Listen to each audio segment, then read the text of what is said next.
ჩაანაცვლებს თუ არა ყვითელს ახალი მწვანე ავტობუსები თბილისის მერიამ ტენდერის გამოცხადება ჯერ კიდევ 2013 წელს დააანონსა, თუმცა ის ამ დრომდე არ ჩატარებულა. თბილისის მოსახლეობა ავტობუსების გამომართავობაზე საუბრობს და მერიას პრობლემის გადაჭრისკენ მოუწოდებს. დეტალებით მარიამ სეთურიძე. ეთყობა რომ მოძველებული არ არის კომფორტული. კონდიციონერი ზაფხულობით არ მუშაობს. თბილისის მერიაში ყვითელი ავტობუსების ახლით ჩანაცვლებაზე ჯერ კიდევ 2 წლის წინ გიგი უგულავას მერობისას საუბრობდნენ. 100 ავტობუსის შესაძენად მერიამ ტენდერის კონკრეტული თარიღიც დაასახელა. თუმცა 4 ნოემბერს არც ტენდერი დაწყებულა და ქალაქში არც მწვანე ავტობუსები გამოჩენილა.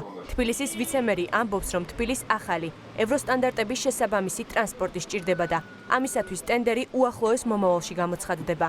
ამის გარდა ირაკლი ლექვინაძის განმარტებით მერია ახალი სატრანსპორტო სქემის შემუშავებას იწყებს.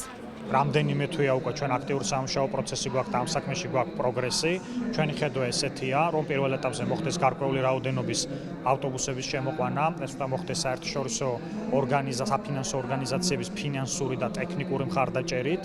გაერთიანებული დემოკრატების წევრი შალვა ოგბაიძე თბილისის ახლანდელ მერს წინა საარჩევნო დაპირებას ახსენებს და ტენდერის დროულად გამოცხადებისაკენ მოუწოდებს. ეს გახლავთ ერთ-ერთი მტკივნეული საკითხი, რომელსაც ჯერჯერობით თბილისის მერიამ თავი ვერ გართო მიუხედავად საარჩევნო დაპირების. დღეს სამწუხაროდ ჯერჯერობით ჩვენ გვაქვს დაჯაგლაგებული ყვითელი ავტობუსები, რამდენიმე ასეული, 600 არასრული 700 ავტობუსი, რომლებიც დილით რო გამოდიან ხაზიდან, უკან შევლენ თუ არა კიდევ საკითხავია.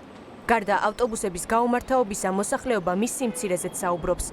ისინი ამბობენ, რომ სასურველი ნომრის ტრანსპორტს ხშირად 40 წუთზე მეთხანს ელოდებიან. მთავარი პრობლემა კი სანიტარული ნორმების დაუცველობა და კონდიცირების არარსებობაა. დასამატებელია კიდევ რიგი ავტობუსი რომ მოძრაობდეს, იმიტომ რომ შუალედი რაც არის საკმარისი არ არის 15 წუთი, 10 წუთი. კარგი იქნებოდა თუ გამოიცვლებოდა. მაგალითად არა ყველა რამოდენიმე რომელიც ასე მოითხოვს. ძალიან ცუდი პირობებია, ძალიან საშინელია მაგით გზავრობა. ჯერთი ძალიან ბევრი ხალხია და ხანდახან ვერ ახვალ და ხან ვერ ჩახვალ, სადაც უნდა ჩახვიდე იქ.